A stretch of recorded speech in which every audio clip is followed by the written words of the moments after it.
Yama Ghana for nyina ha ene awie yama mo nyina kwaba ediba DL 106.9 FM so awa premo ato awie yi ensam wodo ayensa asoso no ebra so sie sinkonya na yede ebeso mo na yama Ghana for nyina happy Independence Day na magye so ewo ho na awie yi ensam wodo a yede ebra mo no yede free enkrapompore mantam DL wo haninsia akiripo enkono so no mobeti enka ewo Ghana fana ba bia ensam no etwa bosompo ekonkofo amaso a yententa kese no so DLFM online.com sadanso ana Facebook no adwuma ye streaming live ewo page no eso a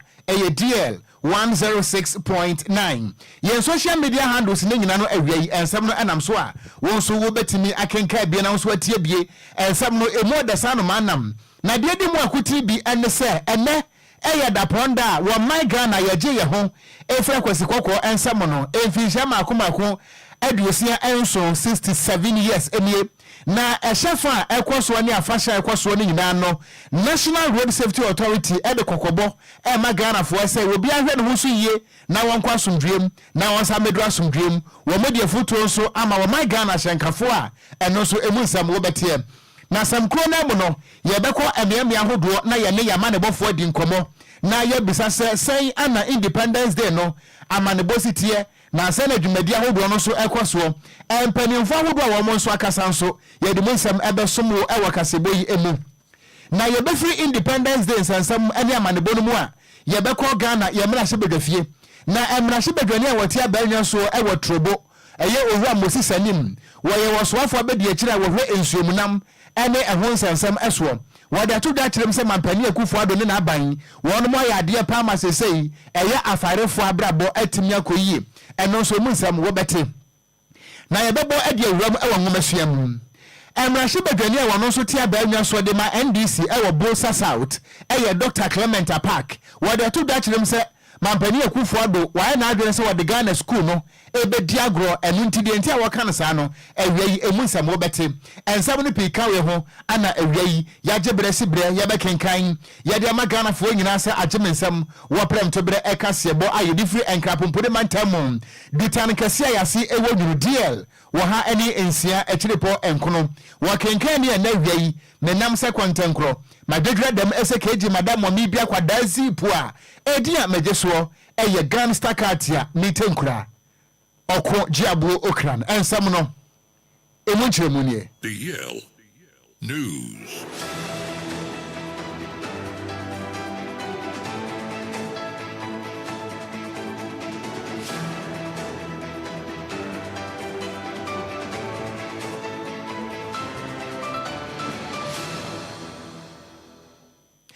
Yansa ema Ghana fo yina akwaba na yansa mamu ha emra prom to breka se bono eso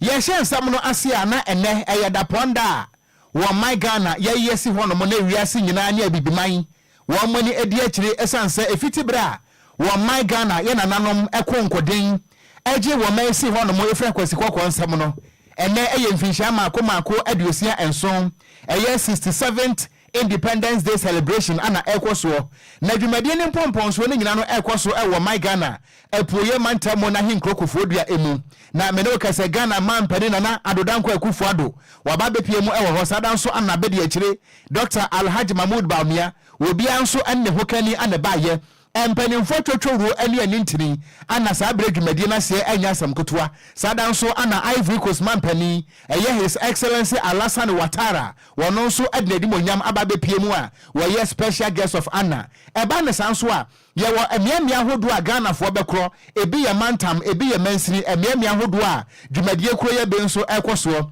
na eba ne sanso a na enipa nkwa eda esamu sanse ahyenkafo na hunu se enipa ewo kwa so enu ntime pentam mekwa bantam abefa nipa ne bia sako ebe wie kire no na akoye aweho sempa we nam so manu a National Road Safety Authority for mpanifo ebe nkrata pie Montreso ebo Ghana fo nyina akoko ebe efinsha pansam ema Ghana fo nyina se ebusuafo hia obi a se wote ase enu nti ena wiei wo mo ejina so ebe akasakire efutuo ene nkyerɛkyerɛ akɔ ede ama ahyenkafo motor riders anampo Ghana fo ye twa akwa mo nam kwa ho se wɔn bɛsrada afi wɔ nkoa deɛ Independence Day no wɔn hwɛ na ɛnyɛ accident free pa na ensɛm wɔ ba yɛ no yɛ kɔ homa so na yɛne yɛwura ɛyɛ David Wasafo Adonten engineer ɛka ne de ho wɔno ana wɔyɛ Director General Emma National Road Safety Authority atmaya wɔn my Ghana ɛba ɛkwan so dwodwo ɛho ɛne ho amanebo a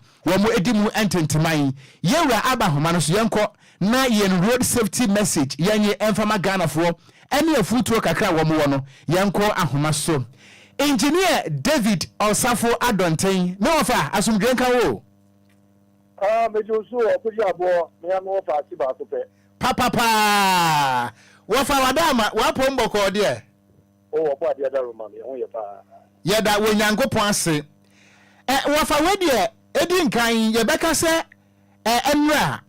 amania National Road Safety Authority modern nkan de betu dwa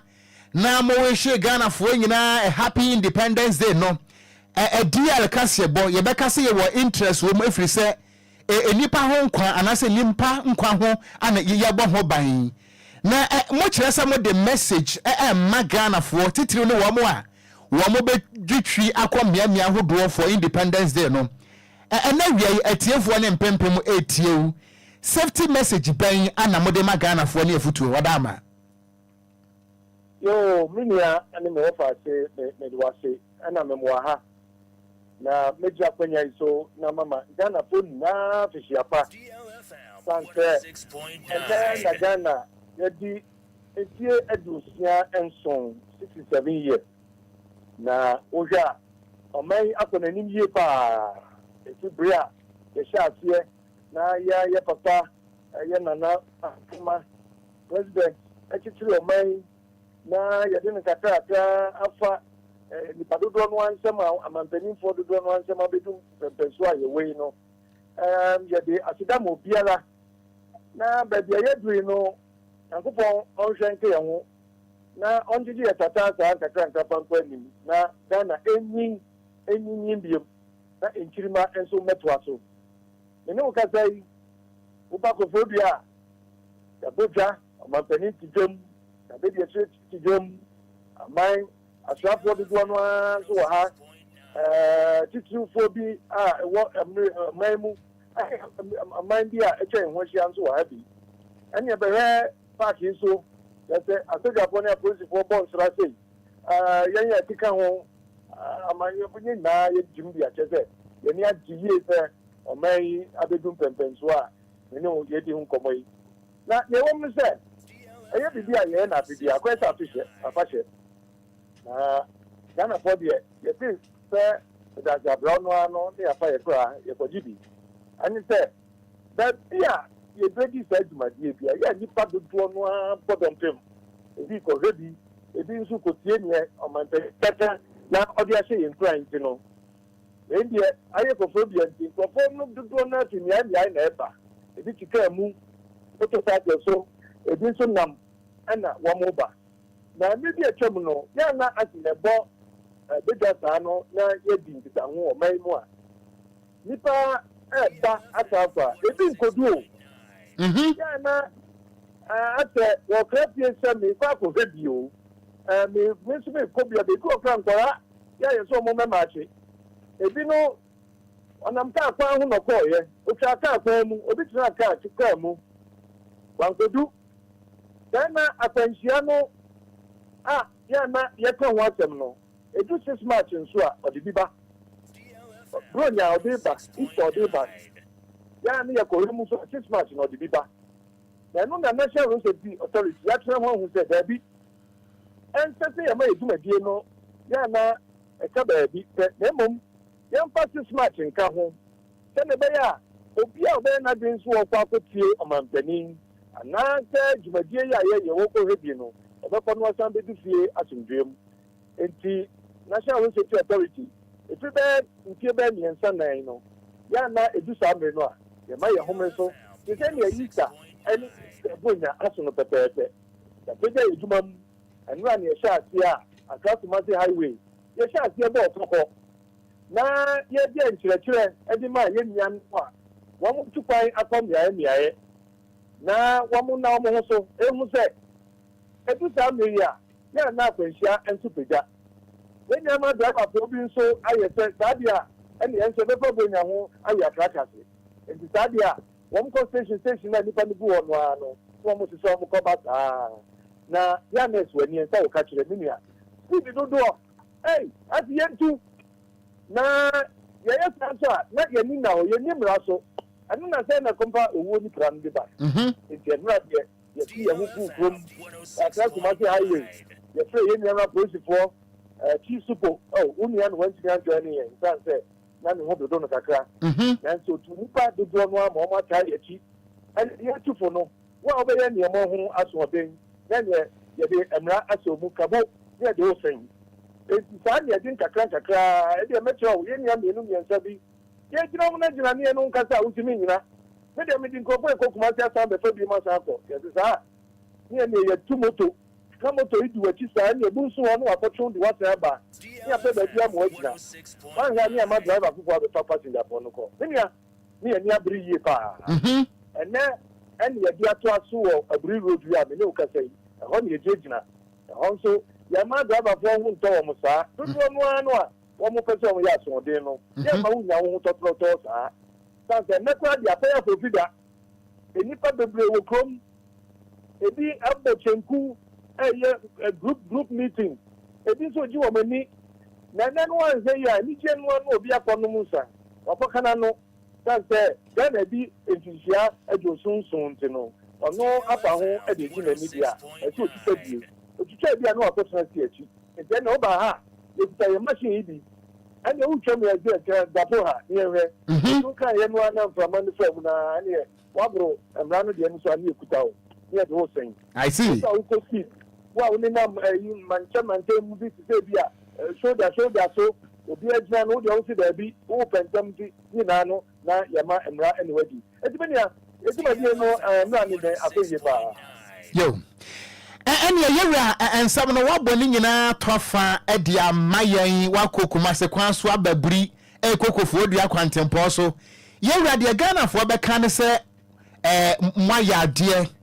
moyade papa se ebre we yadru na mohune se enipa bedoso ahyankafo nso bekwa abantantam nti na mode saa safety messages yi mayen nti yewra yeda se awiei se wabo nsem ne nyina tofa nso ama DL kasebo ene amanebofo ne atiefo nso ehunu de moso moye yankopon kamo ho pa yedemo ase Okogyeabour artiste nominated so Rosette reporter of the year or host program of the year. Na unya bedroom maybe no wabekam no and black na bedo year pa say what you want you say Rosette there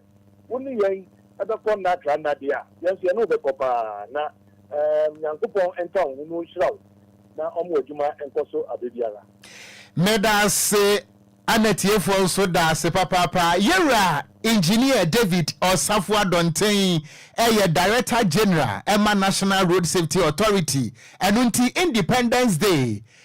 celebration ekoso no eho afutuo kokobo ahweye nsam ana yewra wode nam kasebo so amagana fo no mepacha wonso betima join yen Facebook no so na wonso watimi di wafutuo amagana fo bi se ye ko bayi anhwa anwumre no nsia bebo no ye beka se wo moba no ebi abewu nyame wo mpamu nanso ni nyina no futuo a esese wo man obia de ma ne nyonko enunti Facebook no so ya na odi aba na wonso comment ni nyina no ye beje DL 106.9 ye to akasebo no so ye da so agina mu Independence Day celebration no emu na wo my Ghana ekoso miamia me na okasa so opiem North East region hono mo am ehonso ekoso na wo bra dwumadie ne koso wo my Ghana etifedo aproye ene ne importable North East region no wo moswafo anase mantam swafo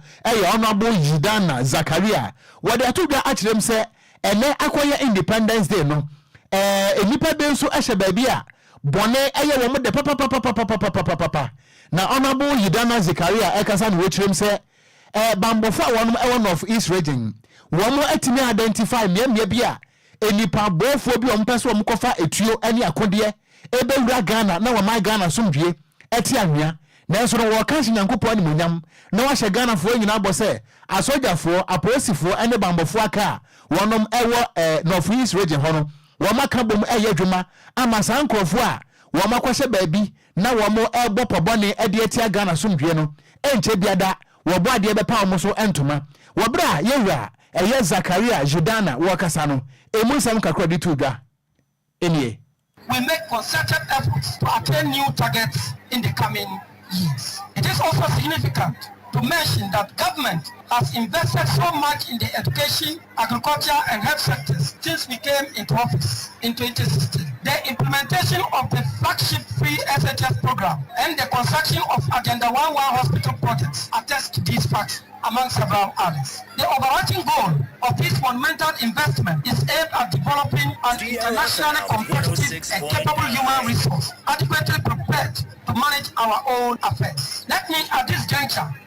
extend warning to all miscreants who are bent on drawing us back. The security agencies have uncovered a syndicate whose modus operandi is to acquire illicit weapons to sponsor criminal gangs in robbery activities. We shall pursue them in their hideouts. The security agencies will not relent until we have restored total sanity. Ladies and gentlemen, since my assumption of office and with the support of His Excellency the Vice President, Dr. Alhaji Mahmoud Bawumia, we have opened 4 secondary schools, 1 technical school, and 1 nurses and midwifery.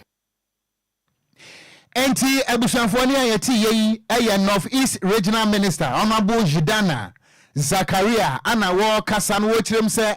enema hodo ba ko mienu miensa bi a eye mpuntudwuma a ban we ba ye no waye ana afenso no enipa bofo bi a wo makwahye babie na illicit weapons akode enema hodo a yedidi nsamone wo mpese wo mokra ede ba wo maimu edi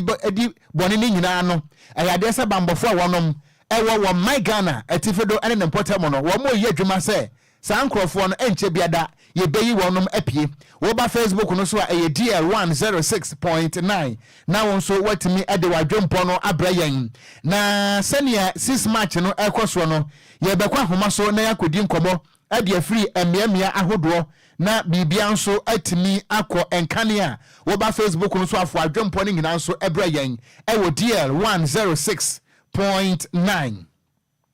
yanto akase bono so na yankọ yanim yakọ yanim a emrashi badwani a wotia baanwa so ema womanfo ne adehye a wonom ewo trobu ene ne mpotamo eye Honorable Moses Anim wo ye Deputy Minister for Fisheries and Aquaculture Development wo de to that him say efisha makomako ensunie a Ghana forward to me ema NPP amanyuko mampani akufo ado ene Dr. Alhaji Mahmoud Bawumia no eyade se wo matimi aye adwuma pa ama sabre no eye afarefo fishermen ene fisher women wo mabra bo matimi akonkanen wo kirem se nema hodo aban no hunu se wo digu akwan mu abeboa ama afaafo adwuma konkanen ebi eye London site ahodo ana afenso no premix full ahodo ani nyira mo nso sei etima konkanen ama kyese fishermen fisher women wo mo a eye adwuma ewo nso yi na mahodo no wo mo so abrabo etima konkanen wo nabo Moses Anim ade sansem wo nyina to ga enra wo bra wo gina mana hye na ensem ekoso no one also at the Sansa Mutuda. Mr. Speaker, I did say that the President touched on the welfare and the well-being of fisher folks and importantly mentioned infrastructural development, which is a standalone focal policy in the new National Fisheries and Aquaculture Policy. Mr. Speaker, it is coastal fishing landing site. Mr. Speaker, the value chain of fishery starts from the capture fishery, which is the active or direct catch of fish. The second phase is at the landing beach. The Speaker, at 625 stipulate that every fish catch or every aquatic animal caught should be landed. And therefore there's the need to provide insights for fisher folks to land fish. First, as a hygienic site to market or distribute the fish caught, and also to create opportunity for Fisheries Commission staffs to come and take the quantity caught so that we can quantify annual production and also pick samples for biological and physical analysis, and also ensure that the fish caught with other relevant agencies are hygienic for consumption. Mr. Speaker, so landing beach are very critical and very important in the fisheries value chain. And therefore, having done 12 of that, as mentioned by the President, is very welcoming. na ebusuan na bu Moses anim wode ne nsam ebe wieye ewo mrahye badwafie enu na wo kirem se esan enhyehyɛ papa aban wedi agu akwa mu ewo eye afarefo adwuma no munti ena me no kasa yi kodoɔ maako bɛsɛ empem du mienu wo ha ene adioso enum 12,175 canoes ana egu eposo ane nyina no eye adwuma sada nso ana afarefo no bɛsɛ 110,000 ana sabre wo mo nso abadwuma no mu a amadwuma no ekɔ enkane pa Honorable Moses anim wode ne nsamoto aso no wo bunkunta ehwe impuntu ahodo a abamu ewa afare adwuma no emu. Mr. Speaker, also the fishing harbor is also a critical value chain area that's set up for marketing and also hygienic post-harvest handling and also for the cold chain facility provision to ensure that wholesome fish reaches our consumers. Mr. Speaker, the President also mentioned the issue of the dispensers of premix. We all know the challenges that we go premix before it gets to the landing beaches, the challenges, and when they get there also the challenges that we face. Mr. Speaker, the automation supposed to ensure that every drop or liter of premix really reaches the fisher food. It's as a result of this that we did the canoe frame survey, which really turned out get us numbers on the fisher foods directly fishing. As I speak to you, Mr. Speaker, we have 12,175 canoes, and we have 110,000 direct fishermen fishing.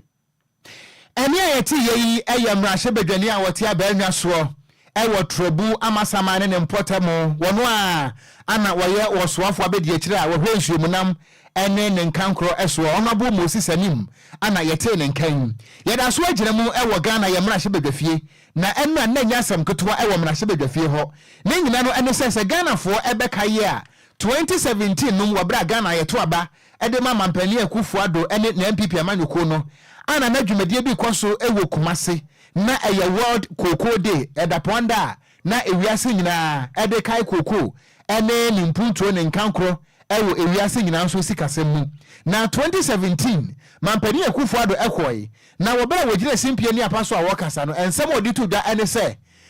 na Ghana fo ato aba amane se woye Ghana president no de wobeye ne se wone na aban efiti KG1 ekopim senior high school enkwada no wuko school a yebema chocolate afenso no ene chocolate drink hot wine nekitawo wobanum na nopa awiane anwumre na saa bɔhye we nyina no mampani akufo ado ade tudwa na eno na eno a Dr. Clement Apak wono woye ranking member Emma Parliament Education Committee na wakasa ye na wochirem se mampani akufo ado eye nipa bi a wode Ghana ngumasua adi agro ana afa kura nso no wode Ghana sebio esukufo asuafo students no wode wo madwen edi agro na ne nyina no ene se Ghana fo mu se mampani akufo ado se chocolate drink na wo share ho bo se wode be ma Ghana fo fiti 2017 finshianso nie no wo mu sa Ghana fo se enkwada ndodo se na nya bianom sa abra yewura Dr. Clement Apak wo kasa wo mrase bedwafie enra no na school fo a wonom ewo secondary schools efiri wo mo campus ahodo aba be piem ewo mrase bedwafie enu nti enkwada ne gira ho ana Dr. Clement Apak ebisa Speaker of Parliament say Mr. Speaker bisa school fo ye wo dem hayi na bisa wo mo say bɔhye no a mampani akufo ado ade to wo manim say 2017 to akwada bia ye be man free chocolate drink ene de ohia ni so hye me pacho ada ehefo na anu bie na wa anu bie so pagawonsa Dr. Clement Apak echirim say Ghana fo na asedrum le bia wo meka no kura kire Ghana fo a wo mpe efri say mampani akufo ado no wo obi a enada ankasa ewo ni tirim na so wode Ghana ngumasua bedi agro de eye number 1 afenso wo chirem say adenti ana wo maya yetimu na yetwanua timaka nam kwanso anapawia nya nwumre nanso emiamia hodo enkwada tetefom nanso nkonya krampo wo munya bi entra so na wo chirem say emfinhia ensonie mampani akufo ado ade Ghana ngumasua ene eschoolfo adi agrofiti keje kopem university nanso ni nyina mu Ghana fo ntimi nkasa wo chirem say emfinhia enumnie 2019 ana yedi new curriculum ebaye Ghana fo mu say mampani akufo ado say textbooks mpo ankwada ndi besua de ama kyerɛkyerɛfo no so ahwemde akyerade no aban no wode aba na Dr. H rem say mampani akufo ado eyobi a so wode Ghana fo agro ana so wode Ghana fo adwen edi agro no Mr. Speaker, I rise to contribute to the motion that this House, His Excellency the President, for the states of the nation. Mr. Speaker, I begin my brief comments by acknowledging the presence of the future of this nation. We see them here, our students. And it is for them that I to make my comments. Mr. Speaker, one of the promises that Nana Addo Dankwa Akufo-Addo made in 2017 when he was speaking at the World Cocoa Day held in Kumasi, which also coincided with the 70th anniversary of Okogyeabour, was that every Ghanaian student from kindergarten to secondary school provided with a bar of chocolate and or a hot drink per day while they are in school. Here are students with us today. Mr. Speaker, ask them whether any of them this morning enjoyed a hot chocolate drink or clearly an example of the many promises made by the Akufo-Addo MPP government yet to be fulfilled. Mr. Speaker, as we speak today, 65% of textbooks based on the new standard-based curriculum which came into effect in September 2019 have been provided public basic schools in the Republic of Ghana. Mr. Speaker, Jewish schools in Ghana are yet to get textbooks based on the new curriculum, and yet we claim that we have done so well and ought to be applauded. And here is Bosa South, Mrashe Bedwani, Honorable Dr. Clement Apakan, where ranking member our Parliament Education Committee. Now, what didn't some more to us when I watch them say, and then an answer Anna Africa Education Watch. One of us try any Abidekua Wamoshe, a Bibrem and Womesia, the Okoye and the Enquiries. Wamodi munsam abetuga na African Education Watch report amode ba ya ne kirem se Ghana hano mo ayetie de oboni kan se acute furniture shortage se enkwada beko school nanso de ombetena so asua de we munya bie na se video bi na montre so na Ghana fo nkwada ete blocks so obi kura timi kwa na okoskwa na okita da Sanis River eso na wo kwotena ade asua de eno ana Dr. Clement Apakan kirem se adan na yete Ghana hano mo na enkwada enya ba bi ntina nanso mampani Akufo-Addo asesa Ghana sika nyina so de kosi National Cathedral enso National Cathedral no ene adane entontom warehouse ene chese empra mpeteku ene enhwea wo mo hostel. Dr. Clement Apakan echirim se mampani bia no awodwene o man humasua ho no de mampani Akufo-Addo eye Ghana yi wonya ne sada. The Speaker, only yesterday, Africa Education Watch issued an alert drawing attention to the acute furniture deficit that our students in the public basic school system in this country are facing. Mr. Speaker, over 1 million children in Ghana have no access to furniture. And yet, we have had the temerity to waste public resources building a cathedral that is supposed to be commissioned tomorrow. Mr. Speaker, I invite you and the House to join His Excellency President Akufo-Addo and his Vice, Dr. Baumia, for the commissioning of the cathedral tomorrow. The monies that was into the most expensive hole ever excavated on the surface of this universe could have solved all these problems that our world are facing in their quest to gain an education so that someday they can do better than we are doing. Mr. Speaker, in the President's State of the Nation address, he said, and I quote, "I believe the success of the Free Senior School has answered this and the argument about it, and we should simply concentrate on finding ways to improve it," unquote. Mr. Speaker, we cannot the President to decide what is important to Ghanaians. Na ne kura mono ana Dr. Clement Apakan wadi tu Ghana wo kirem se Free Senior High ya ene ayaji ne hoin ne nyina no ene se mampani Akufo-Addo ahyase no ana NDC amanyuko no kan se anka yenhwe na nka yenye review yenye satraye egwom na enso NPP fo ka se se NDC fo ka se review no na kire se ye ba betwam na enso no kire mu a wo bra mampani Akufo-Addo ekopie mu ewo IMF fo animo no ehwo de okoka no kura kire wo msan se Free Senior High no ye be review ana wo kirem se yet wo man ya mampani a wo man Ghana ato aba amano no wo mpese obeka no kura akire Ghana fo na emom se wokoduru emrofo nkwada yanim IMF fo no de a na waka no kura akire wonom na wo busa se mampani Akufo-Addo any MPP fo no International Monetary Fund fo ana to aba ma wo mo anase Ghana fo na to aba no edema wonom ana na se wo kirem se wo hwe kanye du no wadi nduma ekoso na mpokura no a secondary schools ahodo wo beti ECG fo akotwa nyina mahodim ensuo mpo nkwada no enya binware a Dr. Clement Apakan echirim se mampani Akufo-Addo wa fairly Ghana enwumasua pa. that schools are being disconnected from the national grid. Schools are being denied water because of bills that are yet to be paid. We should review the policy. The government has told the IMF in the rule of the bailout that we entered with the IMF on page 76, paragraph 47, quote, in the educational sector, we will review, Mr. Speaker, we will and rationalize the free senior school program. The government is willing to tell the IMF that it will review and rationalize the free senior school program, and yet the government is telling us Ghanaians that in spite of our calls, it will only improve the program. Is it the IMF who voted for Akufo-Addo and Bawumia, or it is Ghanaians? These are the reasons why Ghanaians will teach the MPP a lesson. They are more willing to speak the truth to external and foreign entities. And yet when it comes to we the citizens, what we have been yearning for, we have been begging for, to improve the conditions of our wards in the secondary school system, they do not want to grant us a wish. Ebusuafo ni ayeti yeyi mrashebedwani a wote abenya so ewo Bolsa South. Honorable Dr. Clement Apak, where ranking member ewo education committee ne so ewo Ghana ye mrashebedwafie ana wode sansem nyina etudwa.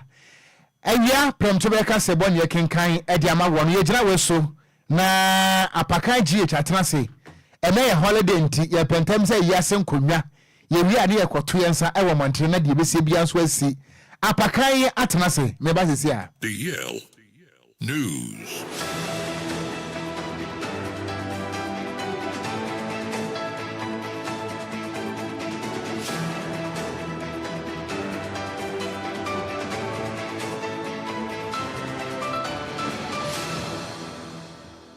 Right, abusia yensa mo bibiala ha mo bibiala kwa bamfamra nkran pumpuni mantem agia tum kasafidie kase ba ko peso DL 106.9 FM holiday edition of Kasiyeboy emre wi sa gudie wunsama wo so ayaboabo no no abusia yede ba beda wonsam pina no ena eguyen pronso a eya gudie wunsama yede eba Ghana gudie wunsam wa and of course Nkrofon Kroso dia wa latest any exclusives no ya boabo ni nyina no yede ba mi amede nsam na on edi ameje so no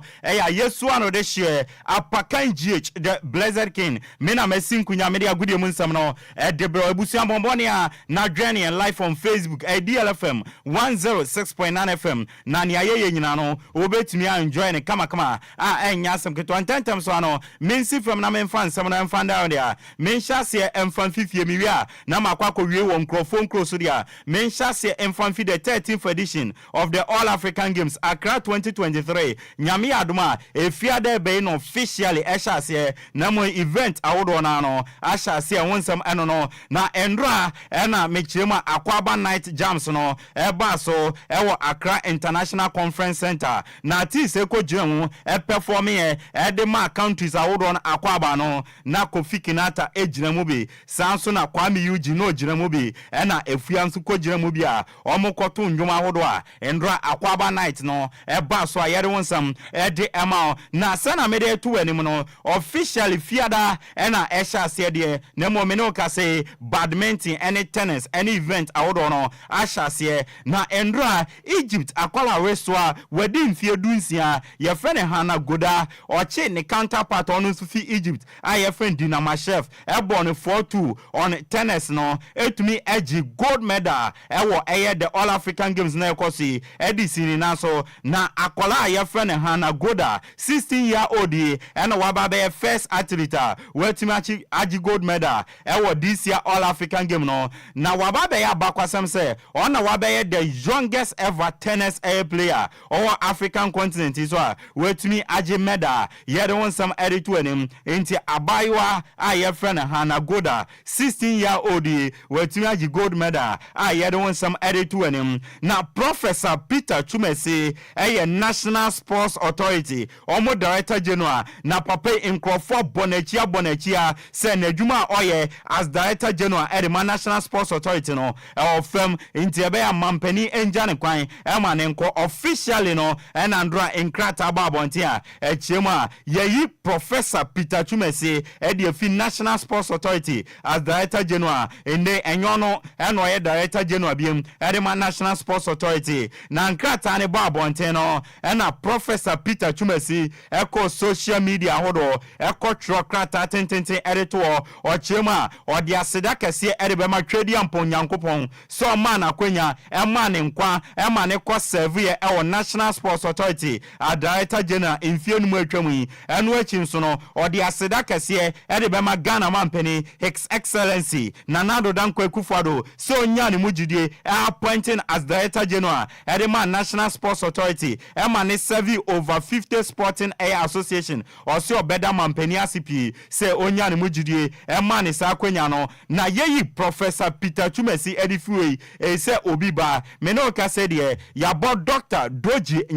Numekovo din somra na ombe new Director General and former National Sports Authority enti Professor Chumesi ekono ende Dr. Doji Numekovo eno omode na ba na mom no interim base and ya appointed no ya mane na otwimie no se ojitum dia ontro nkrata ambra se onjintum enkoye adwuma ne so a ontro krata ambra na yampe obi fofra ewon sem no no ye de ato anim na All African Games na eba so no eba no ball bomu a me no ka say de Black Satellite Ghana under 20 mema no and afin so Black Princesses under 20 in my one no and ebegina Ghana nemo akonkode ahwe so betumi agi gold medal eba no football na Black Satellite omo head coach IFN Desmond Ofeno when name 20 man squad or the kwako jiramu e de akosi akan no na 20 man squad no say enetie uram e goalkeepers na Yakubu Said Vincent Anane and Daniel Afo eno mo jiramu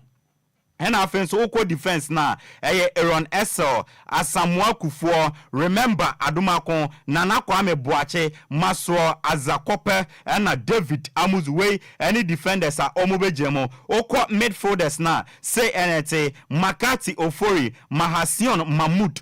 Abrante friend Emmanuel Eje Aziz Isa ena Kese Frederick Ringers ne say nete Hakim Abdul Emmanuel Mensa ena Kevin Nkrumah ena omo ebeli di lines no ediama no Aziz Misbah Jerry Efrie ena Epson Michael Way any 20 man squad coach friend Desmond Ofe enemu a or the All African Games no na uremu Black Satellite group A ne Gambia Benin any Congo and de Kobwania and one some no na yefi Black Satellite akache yamfo ye nchem our Black Princesses akache omo sondra ebo friendly game bakwa omo de prepare e de akopiemu our All African Games na say na omo chi Sea Lions emano ebo meka poli enum ema omo timu bako na omo ehye goals no e de ma Black Princesses no say netiem Mukrama Abdullahi ehye 1 goal Berlin Nyakon ebo 2 goals Stella Nyamiche de baako kan ena mafua nyame nso no de baako kan a omochi Sea Lions ebo meka poli enum ema omoti mu baako a ye de wonsam to anim na Yusuf Bazigi ene ne Black Princesses mbaiwa no omo nso wo group A omo ne Gambia Benin ni Congo ena de bebani a ye de wonsam to anim yen kopiemu e Black Queens akachi a Black Queens on midfielder ye friend Evrim Bedu ukopiem e Norway a na ho no sina kan e de ma Norway e matima ye friend Avenes IL na me no ka say de France omo matima ye friend FC Free 91 Feminists no o metumi officially no a confirming the signing of Evrim Bedu into Evrim Bedu ebunaketen from Norway Bobo kwa friend Avenes IL in the ordinary nichum of France akosia kan edema FC Free 91 Feminia ya confirming jumedie no so ediama na Endra President Cup 2024 no ekoso Bobo kwa friend Kumasi Asante Kotoko etna fie any Asek Mimosas of Ivory Coast edi buani game no ekwawie no na Bobo kwa friend Asek Mimosas of Ivory Coast achi Kumasi Asante Kotoko abom enkamie no emo matimu bako eba no Bobo kwa ye friend Asek Mimosas omo goals no abrante ye friend Yao Afonse ehye bako ena friend so aka Esses edi second goal no eto aso edema Asek Mimosa ena Steven Mukwela on the 85th minute no oti kanumba kon edema Bobo kwa ye friend Kumasi Asante Kotoko enti me no ka say the officially no President Cup 2024 no ASEC Mimosas of Ivory Coast and a champion na omo the trophy no echo back to Ivory Coast na kwanya yebefa so agede menim kwanya yebefa so say next year yebe from so momfa trophy ni mra ne ye ne omumbo biem anase yebeja trophy ne dia mom de emre ne nkrabia na ebe kire age gakafo pe ene betuma kira ehon nsam no na endra President Cup na eba so no empenefo ni ntrim ene ekukudam ene kopie mu o ekohwe bi na His Excellency Nanado Danko Ekufuado Ghana mampeni ekohwe bi ena afenso no His Excellency Alassani Ouattara a oye president edema Ivory Coast no ono nso ekohwe bi ena GFA president a ye fene ket years okrekun so ekohwe bi a ye de wonsam editu anim ewo dwumadie no so na dan wanda medebetu anim se Brekum Chelsea omo head coach efene coach Christopher Enim wa resign so ntumi ntoa so enye head coach amfa mabobo kwa ye fene Brekum Chelsea biem Brekum Chelsea ene nam ya no omo pe head coach awodo so omo mrai na omo be adwuma no na endra officially no omo confirm say former Mediama Sporting Club ene Accra Heart of coach ye fene Samuel Buadu no omo signing officially so no eno mra embe new head coach amfa mabobo kwa ye fene Mediama anase bobo kwa ye fene Brekum Chelsea enti former Mediama ene bobo kwa ye fene Accra Heart of omo head coach ye friend coach Samuel Buadu no ono nande wababe new head coach Adiama Bobo kwa ye friend Mediama ye confirm Adiama enti coach Samuel Buadu is back obabe ye adwuma Adiama Bobo kwa ye friend Brekum Chelsea ye don some editu anim na me ye no mawramu amanone na ya wrap up ne ye di ensemness no Dr. Nyawo Tamakro former board member Adiama Bobo kwa ye friend Accra Heart of Folk or the ensema hudo pina ena dia tudwa edikano or chima or sit down ada and money more bobo kwa your friend Accra Heart of Folk ekoda nedi ewo Inswatreman ekwache Inswatreman FC ebomo ekapol polimienu emo mutimu ba kono ne niso e money mono esanse Inswatreman ho o mo venue no uye team na okwa na ye den se wo betumi ewini game wo enti House of Folk etumi kwache omo ebomo ekamienu mo mutimu ba kono ne ni aso mo money mona omo koda nedi na otwa ne nsam so ena odi tudwa se House of Folk current head coach in the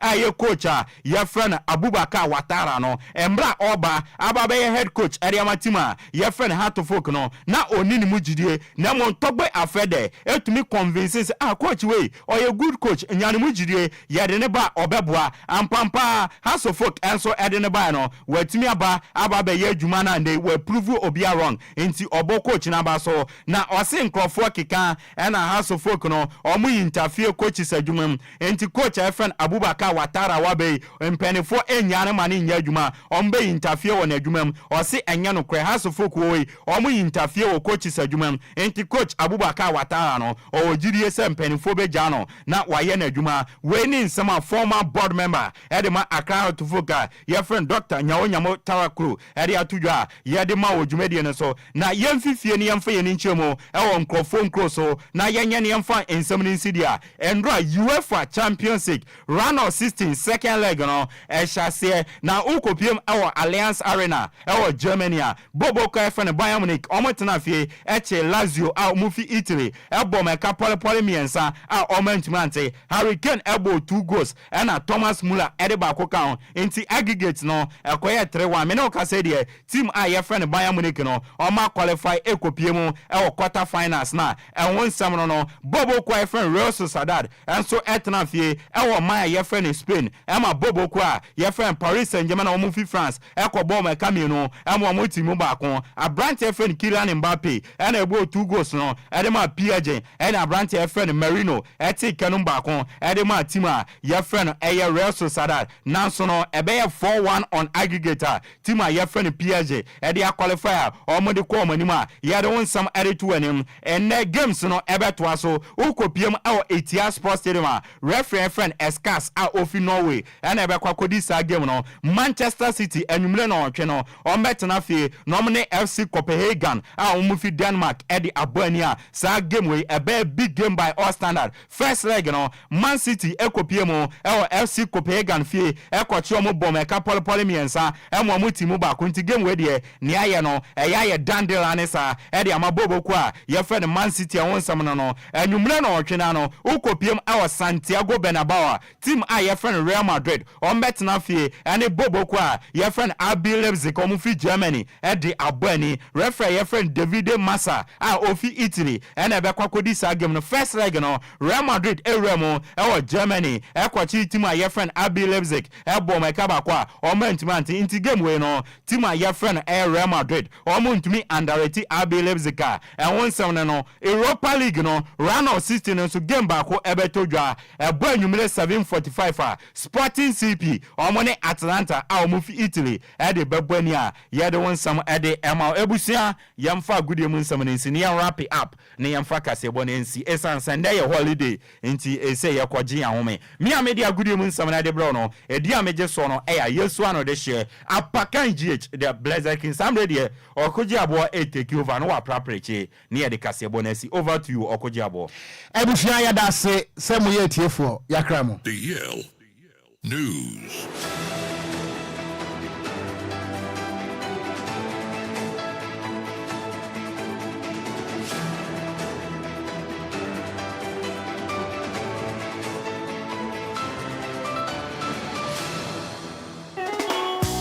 DLFM,